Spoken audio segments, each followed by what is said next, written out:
Ya Arhamar Rahimin, Ya Arhamar Rahimin, Ya Arhamar Rahimin, farrij alal muslimin.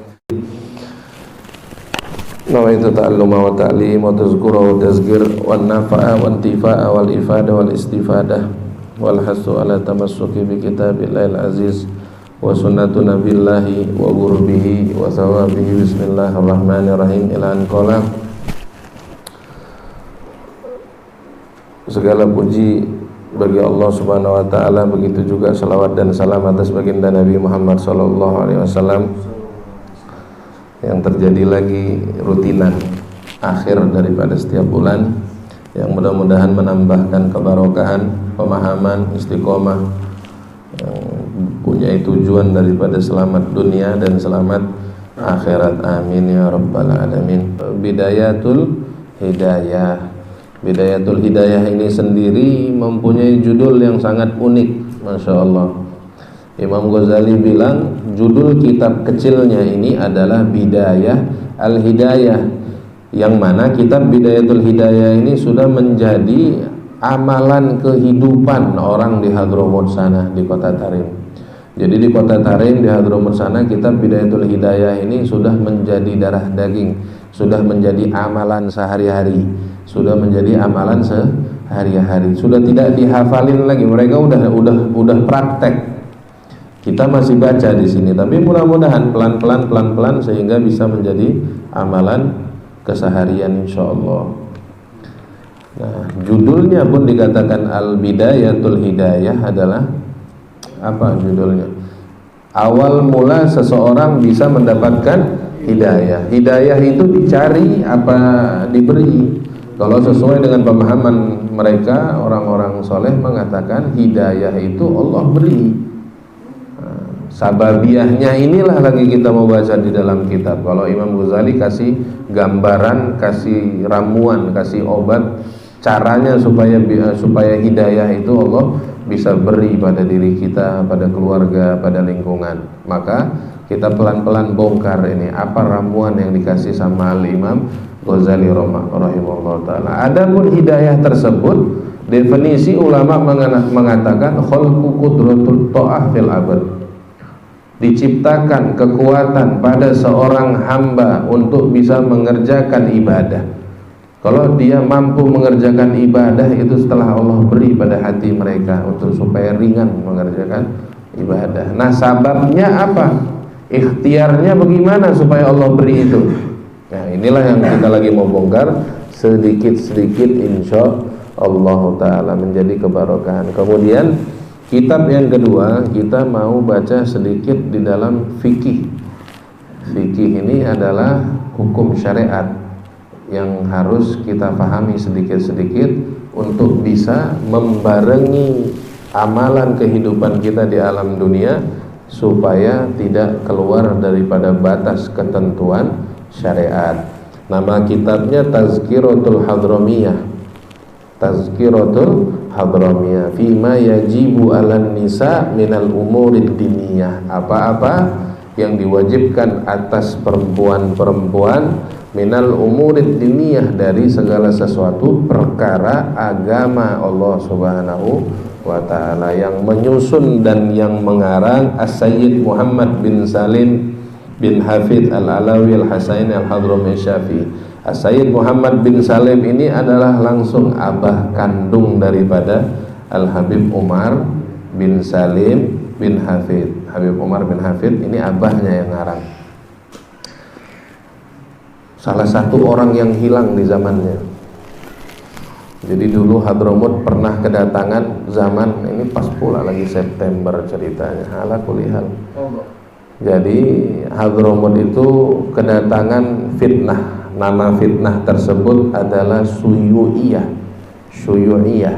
Syuyu'iyah ini kalau misal kita bilang di sini tuh partai komunis gitu. Kalau di sini di Indonesia, kalau di sana ya komunis. Di situ komunis datang ke sana, segala sesuatu bentuk agama, dakwah, semuanya dihancurkan. Nah, salah satu cerita yang kita pernah dengar, Al Habib Muhammad bin Salim sudah lepaskan ridanya udah dilepaskan, ridanya udah ditaruh di hari Jumat itu kejadian di tempatnya, menandakan bahwasannya ini tempat Habib Muhammad bin Salim untuk sholat. Kemudian dia pergi sebentar, jadi ridanya tinggal di sejadahnya. Hari Jumat, sebelum Jumat, hilang, diambil, dibawa sama orang. Habib Umar di situ posisinya masih kecil, masih muda, masih anak-anak. Habib Umar udah nggak ada kabar, hilang begitu aja. Di mana wujudnya, wallahu a'lam. Dibawa sama mereka, dibawa sama mereka, sama orang komunis. Mudah-mudahan lah sekarang Allah jaga orang-orang soleh kita, orang-orang alim kita dari hal-hal yang kayak seperti ini. Karena zaman sudah nggak paham lagi, akal mereka digunakan dengan akal siapa kita udah nggak tahu. Makanya mudah-mudahan dengan adanya amalan, dengan adanya ta'lim seperti ini bisa meluruskan akal fikir hati kita sama sebagaimana akal fikirnya Nabi Muhammad. Iya kan? Sekarang untuk orang memahamkan kita banyak prosesnya, media banyak. Kalau kita kaji ilmu yang keterkaitan bentuknya komunis, maka orang tersebut bakal arah ke pemikiran komunis. Kalau misalnya seseorang memahamkan pemikiran, apalagi bentuk pemikiran yang lain tuh, liberal, bakal arahnya ke. Nah, sekarang kita mau tentukan diri kita mau punya paham ini kayak pahamnya siapa? Kalau kayak pahamnya Nabi Muhammad SAW, kita harus ikuti segala sesuatu ilmu yang turun temurunin daripada baginda Nabi Muhammad SAW. Harus cari guru yang bersanad, ustadz yang bersanad, untuk supaya tidak gagal fikirnya nggak gagal, fikirnya tidak gagal. Mudah-mudahan selamat insyaallah. Al-Muqaddimah fi Arkaniddin. Muqaddimah di dalam kitab Tazkiratul Hadramiyah ini menjelaskan awal mulanya tentang bab.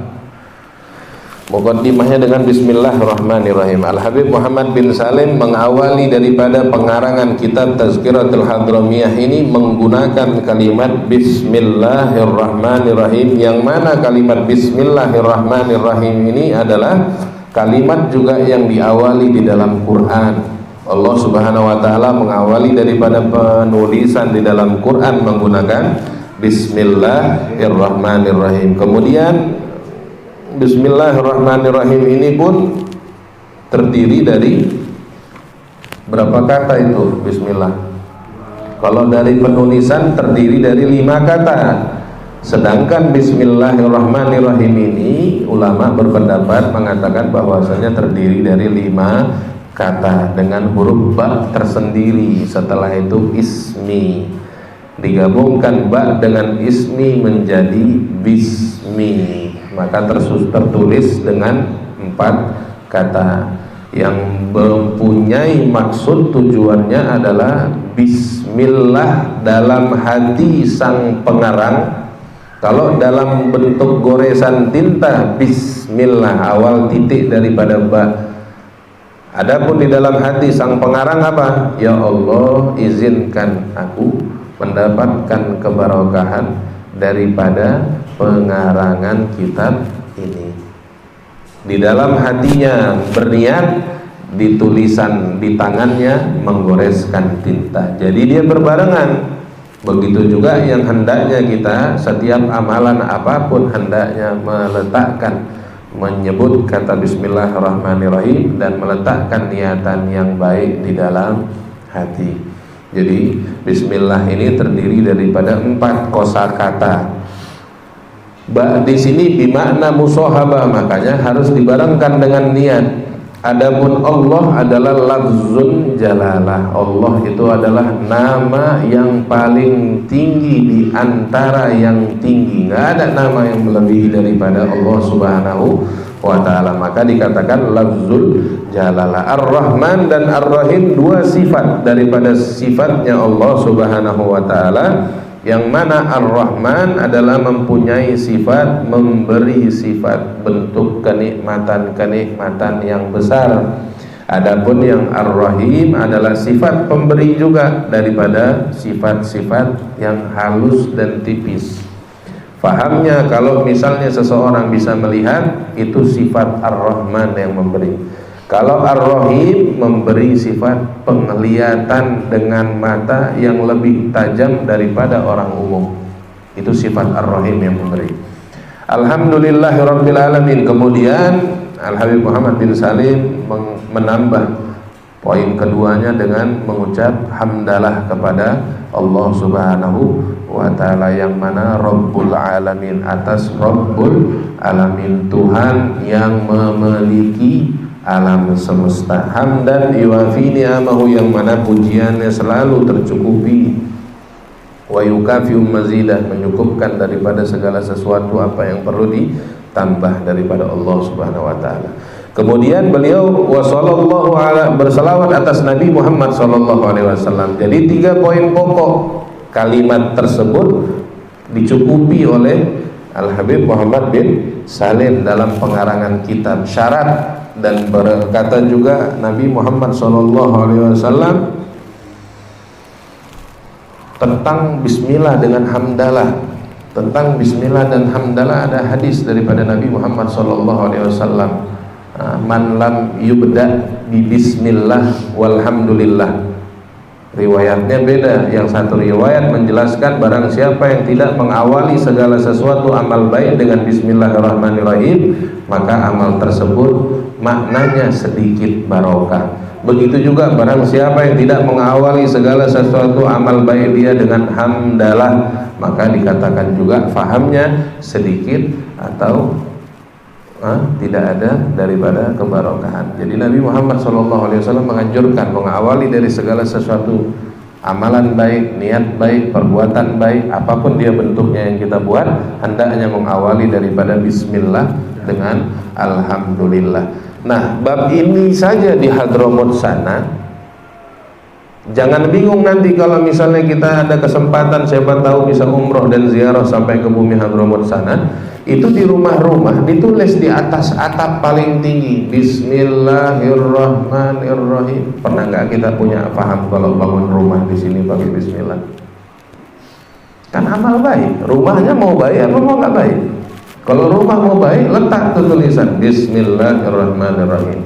Ditambah sama mereka sebagian, Masya Allah, Tabarakallah, hadza min fadli Rabbi. Itu semua ramuan ataupun tulisan ataupun bentuk daripada amalan. Apa tujuannya? Bahwasannya kita menyerahkan pembangunan rumah yang begini cantik, yang begitu imut, yang begitu rapi, itu semua untuk Allah. Kalau segala sesuatu amalan di dunia antum sandarkan ke diri, nggak kuat kita, kena fitnah, kena hasad orang, kena mata, ya Allah, syukur dia bersyukur. Kalau orang-orang apa ya pakai ya Allah dulu mau muji, ih cantiknya kata, udah kena mata itu, kena mata langsung itu benda. Dan itu bukan hanya di rumah, baju, jam, apa yang kita miliki secara bab keduniaan, kalau kita tidak kembalikan kepada Allah, berarti dia kita senderkan pada diri kita. Nah, ketika dia disenderkan pada diri kita, dia tidak mempunyai kekuatan yang kuat. Tapi kalau kita senderkan kepada Allah Subhanahu wa ta'ala, kendaraan yang saya miliki, makanya sebagian orang udah mulai tulis tuh kalimat-kalimat kayak kalimat tauhid di belakang mobil. Tujuannya kenapa? Supaya nggak kena ain. Jadi ketika orang melihat benda-benda yang mungkin dia ingini, mungkin yang dia belum miliki, nggak kena mati, enak banget nih orang, masya Allah. Kalau pakai masya Allah selamat. Si yang berkata kalau ketika dia syukuri nikmat yang ada di orang lain dengan kalimat salawat ala nabi, atau dia katakan di ujungnya atau di awalnya masya Allah, itu selamat tuh orang yang dilihatnya. Tapi pertanyaannya, apakah semua orang terbiasa dengan memuji, mengawali dengan selawat atau mengawali dengan Masya Allah. Belum tentu semua orang mengembalikan kepada Allah Subhanahu wa Ta'ala. Makanya fahamnya bagaimana? Kita yang jaga sebelum kecolongan sama orang lain. Jadi tulis bismillah, Masya Allah, Tabarakallah, hada min fadli Rabbi. Ini semua karunia daripada Tuhanku. Jadi keselamatan pada apa yang Allah izinkan di alam dunia kita miliki. Makanya jangan bingung nanti ketika ada pembendaharaan ataupun segala sesuatu benda yang kita gunakan di dalam diri, tapi dalam waktu sebentar dia rusak. Sering nggak dapat barang kayak gitu? Kita punya barang, handphone, jam, apapun dia bentuknya, tapi dia itu untuk kita ngukur dan melihat benda tersebut dia pakai hati. Waduh, cakep banget ini, indah banget nih barang. Coba lihat, kalau umurnya nggak sebentar, yang jatuh lah, yang pecah lah. Kenapa? Karena ada keretakan dengan hati memuji benda lain bukan karena Allah. Makanya kita harus jaga ketika kita memuji. Misalnya ada anak-anak kecil baru lahiran, di sebagian mereka, di sebagian daerah di Indonesia begitu juga mengikuti cara-cara di Hadramut. Bagaimana? Ditaruh sifat mata, kemudian ditulis nama Asmaul Husna dari awal. Ya Allah, Ya Rahman, Ya Rahim. Tujuannya maksudnya apa? Pengelabuan mata seseorang atas lucunya anak kecil ini. Tapi di kita pakai itu bab kayak begitu, tapi kita bilang busuk kali anak ini. Pertanyaannya itu doa nggak? Busuk kali ini, lihat nih betisnya nih, gemes katanya. Tapi doanya busuk. Nah, cara mereka orang-orang Hadramut, orang-orang yang menggunakan sanad terus kepada Nabi itu amalan. Kita mesti rubah pelan-pelan untuk tujuan yang caranya tak salah, fahamnya juga tidak salah. Ada yang pakai jinten hitam di gelang. Tujuannya kenapa? Untuk menjaga daripada orang-orang yang nggak bertanggung jawab. Kita nggak salahkan orang, namanya juga Masya Allah, nih benda juga Masya Allah. Cuman kita lepas kontrol, lupa mengembalikan kepada Allah atau berselawat atas Nabi Muhammad SAW. Itu semua daripada obat ain, penyakit mata. Nah ini mereka di Hadramut itu sudah menjadikan, bukan hanya itu di bab urusan syariat doang. Makanya tadi dikasih tahu di mobil, di rumah, di diri, apa segala macam. Tujuannya untuk menjaga. Jadi jangan hanya fokus terhadap diri kita, menjaga untuk orang lain. Nah kita juga harus fokus kalau kesalahan orang lain kemungkinan ngarah ke kita. Jadi bentuknya penjagaan. Wiritan, kenapa? Yasinan, apalagi hizib, doa-doa. Itu apa? Bentuk daripada apa? Itu bentuk daripada penjagaan daripada makhluk-makhluk Allah yang lain yang hidup juga di alam dunia. Jadi jangan salahkan semuanya. Ya kita yang harus disalahkan. Kenapa kita nggak bikin pagar? Kenapa kita nggak bikin benteng? Kenapa kita nggak munajat?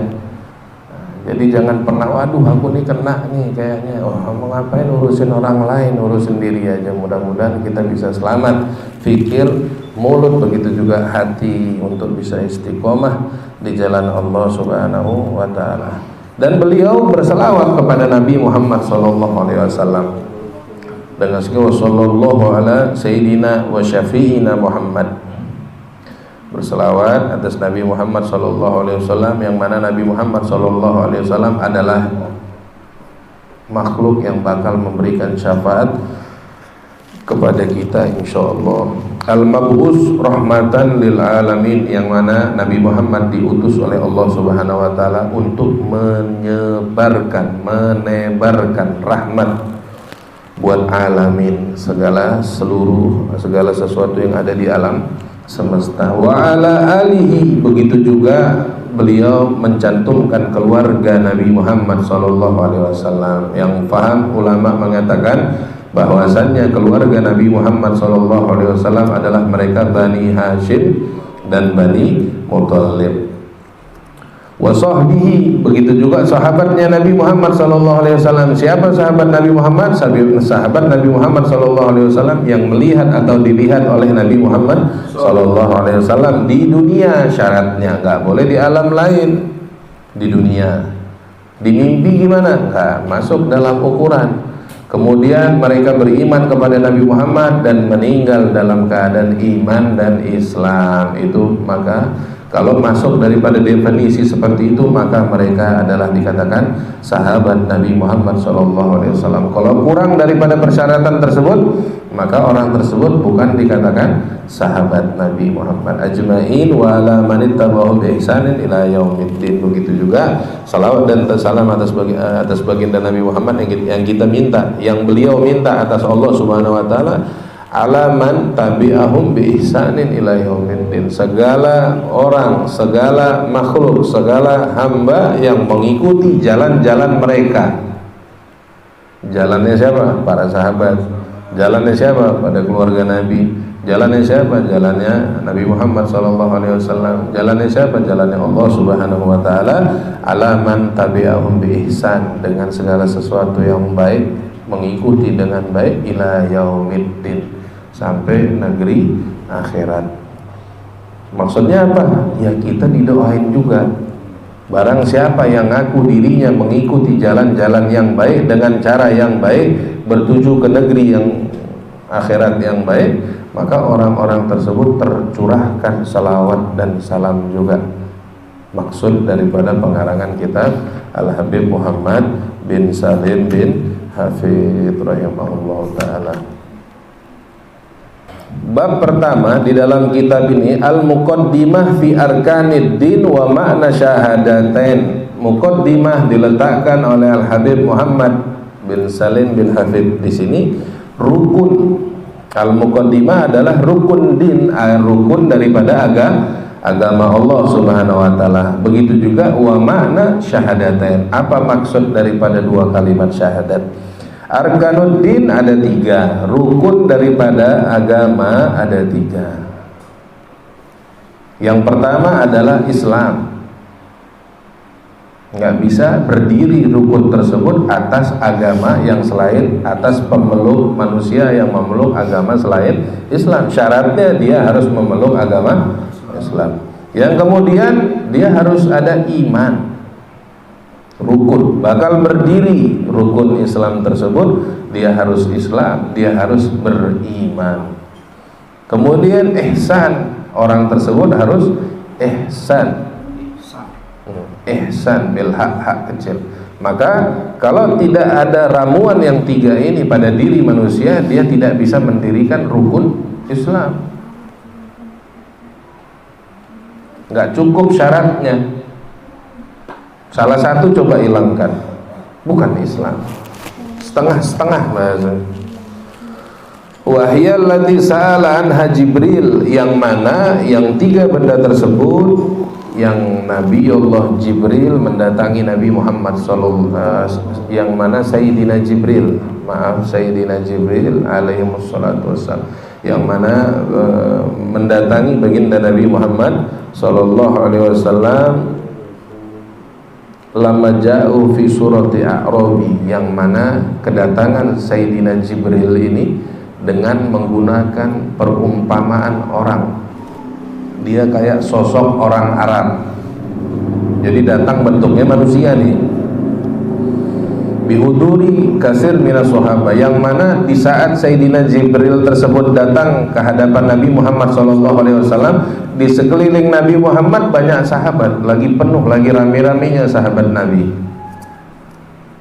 Falamma ansarafa, ketika Sayyidina Jibril meninggalkan duduk-dudukan tersebut, meninggalkan Nabi Muhammad SAW, qala lahumun Nabi Muhammad SAW, berkata Nabi Muhammad SAW kepada siapa?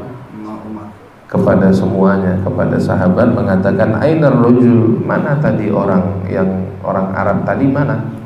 Kata Nabi Muhammad SAW, falam yajiduhu, maka orang tersebut sudah tidak ada di lingkungan Nabi, di lingkungan sahabat. Faqala dzakum Jibril, maka berkata Rasulullah SAW di situ kepada sahabat Nabi, semua. Zakum Jibril, itu adalah Sayyidina Jibril, orang tadi. Ja'akum yu'allimukum amri dinikum, datang diutus Allah, diperintahkan Allah untuk mengajarkan agama kepada kalian semua. Jadi datang bentuknya sosok manusia, bentuknya bertanya, tapi sebenarnya memberi tahu. Yang maksud ke dalam pertanyaan itu salah satu adalah tiga perkara semua daripada tiga perkara. Yang pertama mau dijelaskan Al Habib Muhammad bin Salim, Al-Islam. Apa definisi daripada Islam?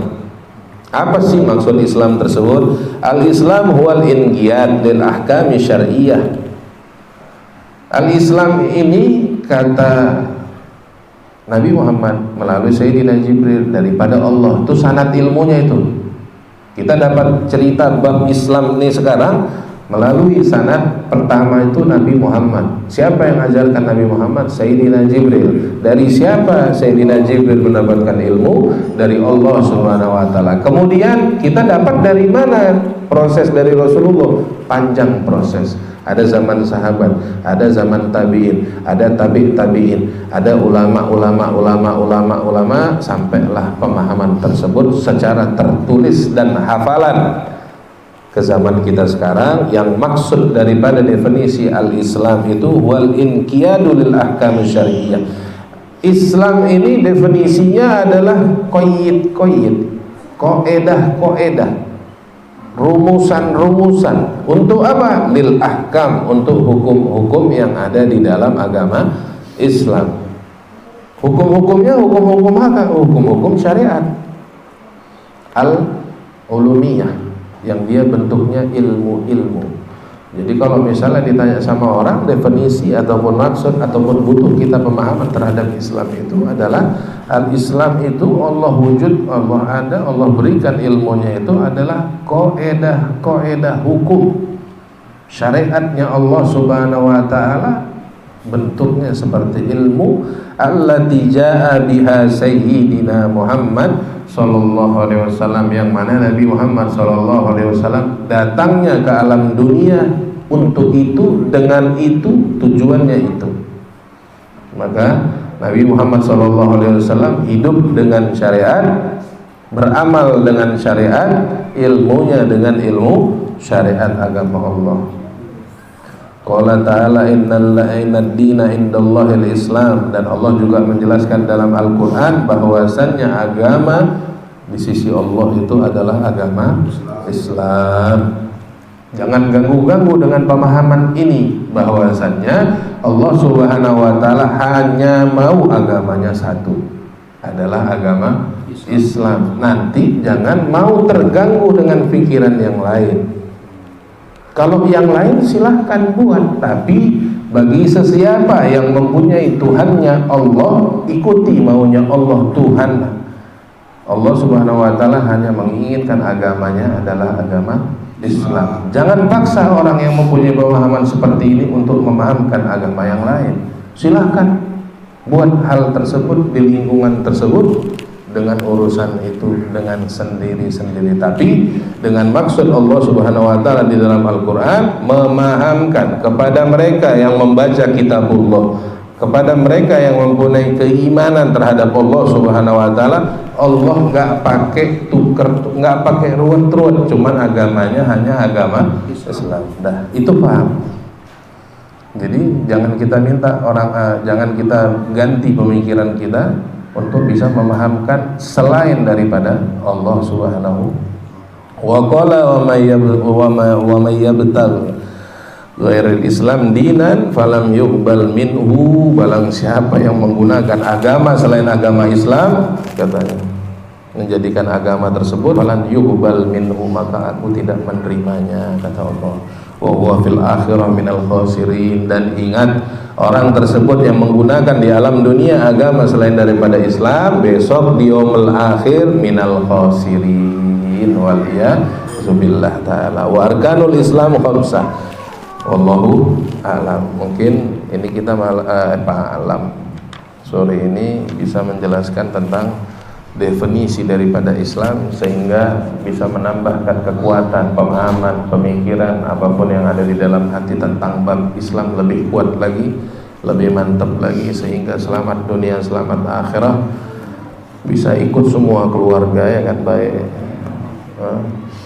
keluarga bisa memahamkannya juga, bertukaranlah satu sama lain untuk bisa saling menguatkan di alam dunia. Wallahu a'lam bishawab. Di halaman 106 itu ada doa di dalam kitab, tadi dikasih ke dalam. Di dalam kitab yang tadi dibagi Manjmu' itu ada doa khatmul majlis 106. Ya Rabbana tarafna bi annana tarafna wa annana ashrafna alallah ashrafna fatub alaina taubah taghsil kulla haubah wastur lana al-awrati wa aminir rawati waghfir li walidina rabbi wa mauludina wal ahli wal ikhwani wa sairil khillani wa kulli dhi mahabbah au jiradin au suhbah wal muslimina ajma'a amin rabbi isma fadlan wa judan manna la biktisabi minna bil mustafa rasulina wa bi kulli suli salla wa sallam rabbi alaihi hanjal habbi wa alihi wa sahbi adada tusi suhbi walhamdulillahi fil badi wa tanahi subhanakallah wa bihamdika asyhadu an la ilaha illa anta nastaghfiruka wa natubu ilaik wallahu a'lam.